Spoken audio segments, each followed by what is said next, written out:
Alright, we're gonna be reacting to goofy horror movies.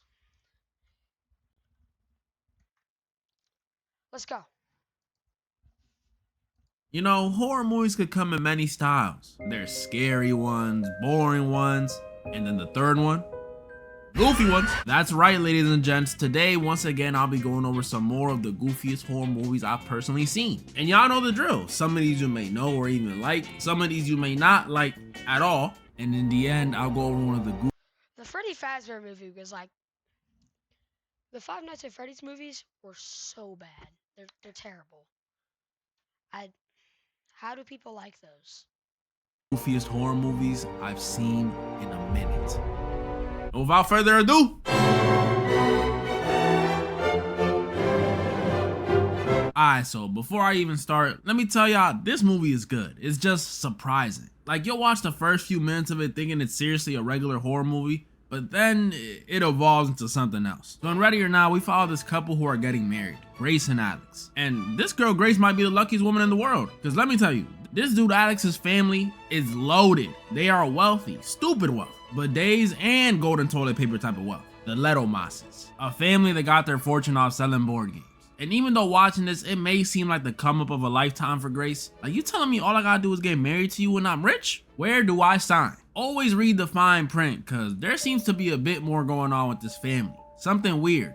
And Alex knows it. He calls his family horrible people. Which, I mean, they're billionaires. Grass is green type take. But still, for him to say it, whatever's going on gotta be bad. So bad he even tries convincing Grace to call off their wedding and run away together. And see, if it was me, I would have told him, you must be out of your mind if you think I'm gonna give up this bag because you might have some weird family lore. Your parents are actually cousins, boo-hoo. GG, go next. And Grace was on the same wavelength as me because she tells Alex they're still getting married. And so they do. And although a very sweet one, you know, doing it for the sake of love. Stick it to the man. So what if the family doesn't like y'all together? This was not the right decision. Alex might have been right about his family, because after their beautiful wedding, Grace and Alex head back to the room to, you know, celebrate. But before they can even get comfortable, Alex's aunt comes in telling them everyone's waiting for them. Waiting for them? For what? Side note, yo, I don't know who this lady is, but she did a great job at looking like a miserable rich person. Like a great job. I can't explain it. She just looked like she would say a slur, you know what I mean? But like I said,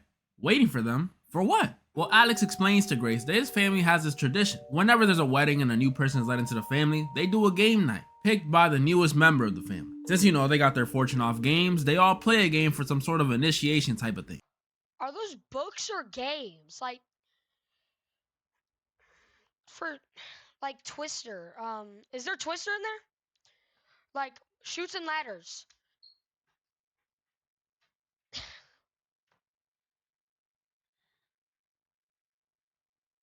Like, what type of games are you going to show us? What type of games should make this horror movie so terrible? You know, at least that's what he told her. I'm not gonna say he was lying, because he wasn't. What he told her was true, but he definitely did leave some stuff out. Because when they get to the room where they decide the game, everyone is tense for some reason. What's going on, y'all? Did Auntie actually say a slur? What's up? And when they sit down and give Grace this box to decide the game, they get even more tense. Especially Alex and his brother. Look at their faces. But this tension reaches an all-time high when the game Grace gets is revealed to be hide and seek. And watching this, I thought they was just upset because they ain't get Monopoly or something. But no. Well, yes. But no. It's much darker than that. Because after Alex's dad tells Grace that she'll be the hider and the rest of the family will be the seekers and escorts her out the room, we find out that this hide and seek they play ain't about hiding under the bed or behind some curtains. Nah. This hide and seek is really a hunting game. A manhunt. With the prey being Grace. Yup, it all has to do with a deal the family made ages ago, a deal with the devil for their fortune. Only catch was in exchange for their fortune, when someone gets married into the family, they have to play a game the night of the marriage. Could be any game though. Could be chess, Jenga, Hungry Hippos, whatever. All of those games are safe, with the exception of one, hide and seek. A game where the family, instead of So how long is the, like, hide and seek game gonna last? finding the newest member, they have to kill them, which I can't even begin to explain how messed up that is. Like, come on, man. Hide and seek? That's one of the best ones. Why couldn't it be a boring one like Chutes and Ladders? Nobody plays that no more. And if the family fails to win the game, they believe by sunrise, they'll all die. Now, I know what you may be thinking. Well, this sounds This stuff sounds intense. How could this be considered a goofy movie? Well, I'll tell you. It's because all that stuff I just said is within the first 10 minutes before we really even see anything. But once the game starts, bro, this family is full of a bunch of idiots. Like, the movie straight up turns into damn near a comedy movie. We got Alex's sister running around accidentally killing maids and doing bumps mid-hunt. His aunt from earlier on go mode with a battle axe like she's a freaking Thor from Infinity War. And we even got some dude watching YouTube tutorials on how to use a crossbow mid-hunt. Which honestly, super real, but this junk is ridiculous. That was only the start of it too. At some point we see Grace go at it with the family butler, who's just a character of his own. I mean, he's British. And the fight ends with her smashing a teapot on his face. Then you got another scene where Grace is looking to get help from the remaining maid, and she's like, oh, thank goodness, could you please? She's over here. And then my favorite one, after this girl accidentally dies and Grace leaves, we see her end up outside of the family's property, where again, she's looking for help. And at the perfect time, a car rolls up on her, and again, she's like, oh, thank goodness, could you please? It's gonna be a family member. Has to be my favorite scene in the movie, has to be. Either that or the ending, because it was too crazy for me not to like it. So in the end, after Alex turns on Grace, yeah, he turns on her. Oh man. The family finally gets a hold of her. But when they're rushing to do their sacrificial ritual, Grace breaks out and then... oh no. It's too late. The sun is up. But guess what? Nothing Is this movie like 30 minutes long? happens. So you mean to tell me they don't die? You mean to tell me all this blood was shed for no reason? Man, that's a load of bull. Holy shit. The Leto monsters just started exploding. Straight up, all of them, one by one, even the kids. Looks like that curse was real. Well, all of them except one, Alex. And remember how I told y'all he betrayed Grace? Well, now it's time for revenge, because Grace tells Alex she wants a divorce. And that's the ending. After that, Grace just walks out the burning mansion and pops a cig and starts horrifying. I'm not gonna lie, she got it. I know some of y'all didn't find that goofy, but let's not forget, y'all, that was only the first movie. But like I said, that's only the first movie of the vid. A movie similar to Ready or Not, but even more ridiculous, is Happy Death Day. And to me, this movie barely categorizes as a horror movie, barely. In this one, we also follow a blonde-haired, blue-eyed lady, but instead of it being a newlywed, it's a college student named Tree. Yeah, her name is Tree, like. I have a friend named Leaf. Everybody every time I tell somebody about him, they'll be like, "Oh, is his mom named Branch or something?" A Tree. And while Grace from the last movie seemed like a kind soul, you know, for all that madness, this girl Tree is kind of a total bitch. I'm serious too, like she's not the best person. First of all, today is her birthday, right? Happy birthday. And the ringtone she has, horrible. Hey, it's my birthday, and I ain't gotta pick up the phone. Like, come on, bro, horrible ringtone. You gotta be a bad person to have it. Then she ignores her dad's birthday call, which is like, come on, man. That's Pops. She tells this dude he got the shrimp. She's a part of a sorority. She throws out her friend's cupcake. And she's a part of an affair with this doctor. Come on, man, that's foul. You telling me that other dude was competing with a doctor? Of course he gonna lose. Tree is not the best person. The only thing I'll say that she did that was supposed to seem mean, but I didn't really find mean, was not signing some global warming petition this lady tried to give her. Because if it was me, I'm not signing that junk either. It's a noble cause, but you think Toyota higher ups gonna stop producing cars? Because, oh my goodness, look how many signatures this petition got. No, them petitions ain't even gonna make it off campus. I say, if you want real change, start walking everywhere. That'll show them. But yeah, point is, Tree is not the best person. But her karma was about to catch up to her. Because that night, while she's on the way to a freaking frat party, man, Tree hears music coming from under this bridge. And it's a horror movie, so you know they gotta do some dumb stuff. Yeah, Tree, let's just walk towards the fucking music box in the middle of the dark under construction tunnel. Yeah, let's do that. I don't be understanding this stuff. Like, you would think she would know, because girls are usually more cautious, but nah. I'm a dude, and when I walk alone at night, I don't go and just start investigating stuff that just seems out of place. The I look like Dora? If something looks even a bit out of the ordinary, I'm out. I'm serious, man. I remember one night I was walking home from a friend's house, and in my usual path, I seen a carton of broken eggs just lying out on the floor. I turned my ass around immediately. Who the hell is dropping pasteurized eggs at 11 p.m.? I don't know who, and I wasn't trying to find out. But Tree wasn't thinking like that. She went up to this music box without a single thought in her brain, just thinking it was a prank from some college dude. But when she turned around, things got a little more unsettling. Cause she saw a dude in a freaking baby mask just staring at her. And I mean really staring. And as goofy as his mask looks and as much as I like to play the tough guy, I would be shitting myself in this situation. Don't judge me, Tree was too. Well, at first she actually thought it was still a prank. But when the baby ain't say nothing and just stood there, Tree immediately pulled the, "All right, buddy, I'm calling cops." And surprisingly, it worked. It's what she thought. Tree starts running for her life and of course, horror movie stuff. She trips, so the dude catches up to her, pulls her head back, and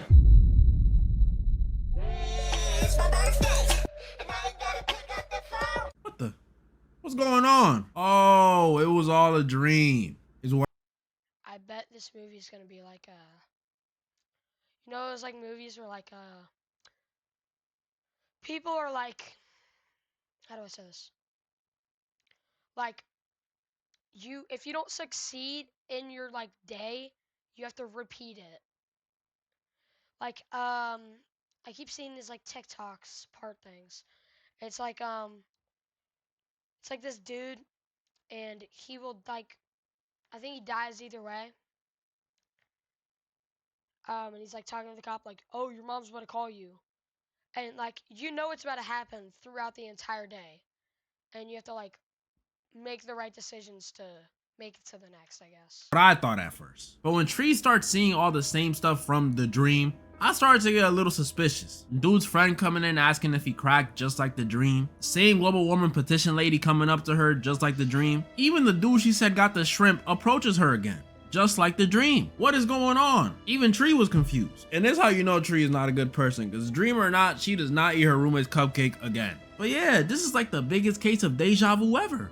What's going on? Well, after stumbling upon that same tunnel from the dream, and this time going the opposite way, oh my goodness, yes, I was so happy to see this. Like, yes, Oak Tree, learn, use your brain. She arrived at the house she was supposed to head to the first time and sees the baby from the dream. But don't worry, it was just a regular dude in a mask, because this is a surprise party for her. So everyone starts partying, and you know that look guys and girls give each other when something is about to go down? No, I'm seriously asking. Do y'all know the look? Cause I don't. Well, it looks like that's what was happening between Tree and this dude, because they end up in his room. But while this dude is dancing to seduce Tree, Tree gets a text and responds to it. And in the background, while she's responding, we see the killer from the dream come out the closet and kill this dude while he's dancing. And since the music was so loud, Tree didn't notice. So when she turns around, she thinks it's just this dude being weird wearing a baby mask again. That is, until she sees his body on the ground. Uh-oh. Tree tries running to the door, but the killer grabs her, then grabs a bong, and then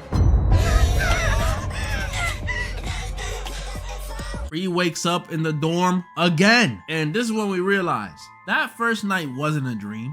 Tree is trapped in a time loop. Yup, every time she dies, she'll wake up in the same room with the same ringtone, same outfit, same people interacting with her, same everything. And I'm not gonna lie to y'all, for a silly movie, this concept is terrifying. Especially the way I'm thinking about it. It scares me. Continuously dying over and over again is bad enough, but imagine you like me and you get comfortable with this whole loop thing.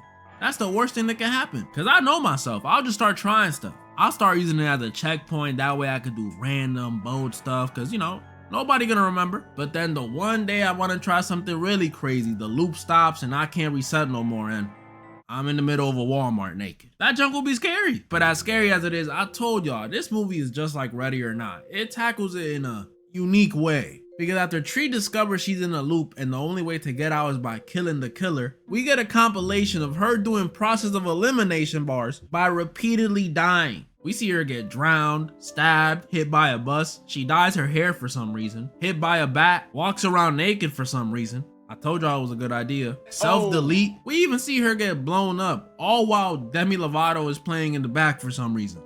I don't know why. And after all this deducing, she does eventually figure out who the killer is. So she resets her day one more time and makes sure she does everything perfect. She fixes her relationship with her dad, tells this dude he don't got the shrimp. She even signs that global warming petition. She was ready to face the killer and kill him. And she does. She confronts him at the hospital. And it turned out to be a serial killer who was staying there, which to me and probably a lot of y'all was kind of lame. You telling me it was just some random chop dude who just likes killing women? That's lame. Isn't it supposed to be usually somebody you know? That's lame.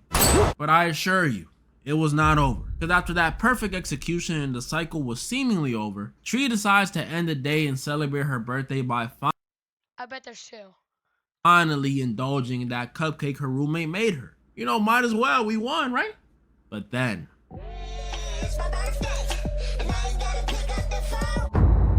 the cycle reset again. First time seeing this, I was shocked. How? Why? She got the killer though, right? Is she trapped? Tree was flipping out. She goes back to her dorm scrambling and her roommate's confused, telling her to calm down and just have this cupcake. We were talking about a cupcake. Does it look like I want a cupcake? I already ate it last night.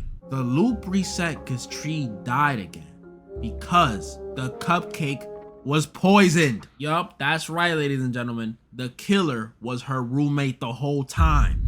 And the other dude is still a serial killer, but it's her. All those times she got murked earlier, the stabbing, the drowning, the bat, the car blowing up, it was all her. And since she works at the hospital, she planted the mask on the serial killer so it could look like it was him doing it.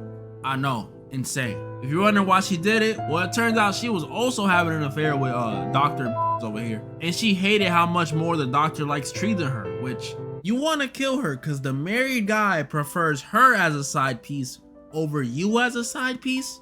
That just sounds like a skill issue, bro. It ain't Tree's fault you third in rotation, bro. This one ends with Tree kicking her roommate out the window with zero consequences, by the way. I don't know how she's gonna explain that to the cops, but F it. And Tree lives happily with that dude from the dorm for about a day, because there's a sequel, but I ain't going over it today. Plus, that sequel is not as ridiculous as the last movie I want to go over. But What is that?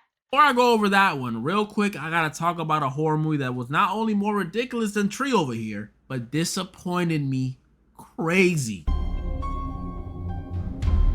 Yes, bro. Now, I need to let y'all know right now, I'm a fan of the FNAF franchise. Truly. I mean, I used to watch the creepypasta vids when FNAF 1 came out, had the Living Tombstone songs on rotation. I'm not gonna act like I've read the books, because y'all know I did it. But I just did what most of the community does and just watched a 2-hour video on it. Point is, I'm a fan. But man, this last movie, I'm not gonna say it was bad, but definitely wasn't good. Definitely not better than the first one. Like when I watched the first one, I was like, alright, this is cool. Animatronics look great. Story's a little goofy. But I mean, hey, it got Springtrap and at least it's a fun watch. The second one though, it was not fun. I'm sick of this it's for the fan stuff. I'm a fan and I want a good movie. Just cause I like the franchise doesn't mean you could just give me bare minimum and throw some fan service on there and expect me to be satisfied. That's not love. Like, could you imagine your mom only fed you and bathed you growing up? No hugs, no kisses, no handholds, nothing. Not even a side hug. That's what this movie feels like. Like, do you really love us, Scott?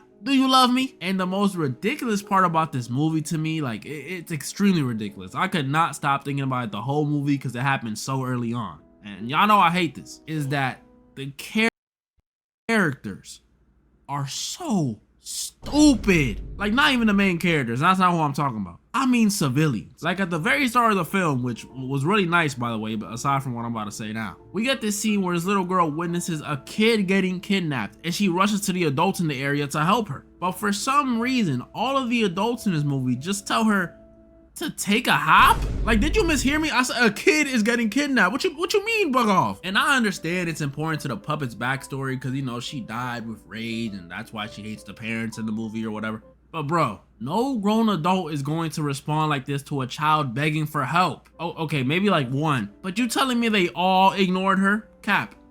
And that's not even the only example. There's another scene where this girl Abby brings Chica to the science fair as her project, and Abby's teacher looks at this 7-foot, 400-pound robot and says, "Hey, that's just someone in a suit." Are we serious? I'm pretty sure the floor shakes when she walks, bro. You think that's a person in a suit? I'm done. That's not even me mentioning the ending. Last thing before I'm done with this. At the end of this one, right as the toy animatronics are about to kill the main cast members, like something out of the WWE, the old animatronics from the first movie pull up and kill them. Bro, this joke is ridiculous. I'm not even joking. It felt like I was watching Spy Kids 3. Like, y'all remember when the whole Gonzalez family, I forgot their names, I'm not gonna lie, it's something Spanish. The Gonzalez family and the villains from the second one come together to beat the bad guy from the third one? That's literally what this was. But hey, at least we saw Baby. We got the 2 killers from Scream now. Abby, when she was possessed, was low-key creepy. And best part, they put the and now for the goofiest movie of the video.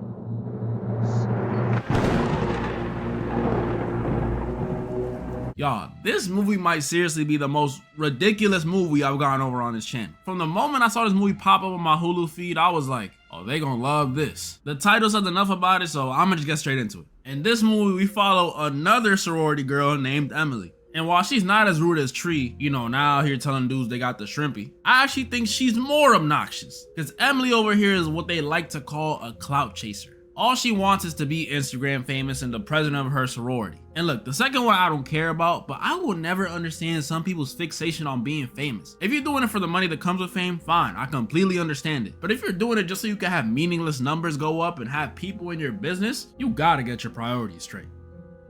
On that note, get my IG to 10K, we almost there. But yeah, she wants clout. And one day while she's walking through the mall, she gets her opportunity. When this guy, who she takes a selfie with for some reason, tells her, you know what would really get your numbers up?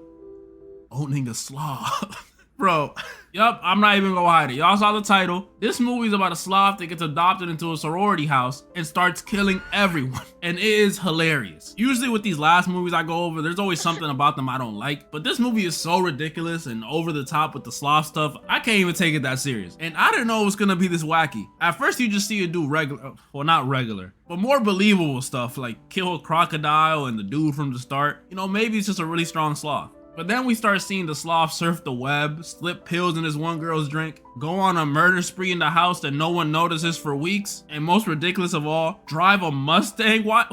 What? Yeah, this is what we got it. This one ends with the sloth killing even more people and at the end running a gauntlet against Emily and her friends, where it survives literally almost everything. It gets tossed out a window, beat by a bat, stabbed by a katana, shot like 3 times, and stabbed in the head by a tiara before getting shot again, and that actually put it out. That's Michael Myers' durability on a sloth, by the way. And in the end, Emily learns to not care about external validation, and her friends become an animal poaching awareness group. Peak cinema. That's pretty much all the movies I wanted to go over today. Comment down below the ones you guys thought was the goofiest, and comment down below some more goofy horror movies for a part 4, doing this series to the day I die. And also, I'm thinking of doing another confessions vid soon, so be on the lookout for Google Forms in the community tab, my IG, or the Discord. Or maybe in the comments, I'll see how lazy I'm feeling. And moral of the story? Hey, it's my birthday, and I ain't gotta pick up the Alright, that's my first reaction video.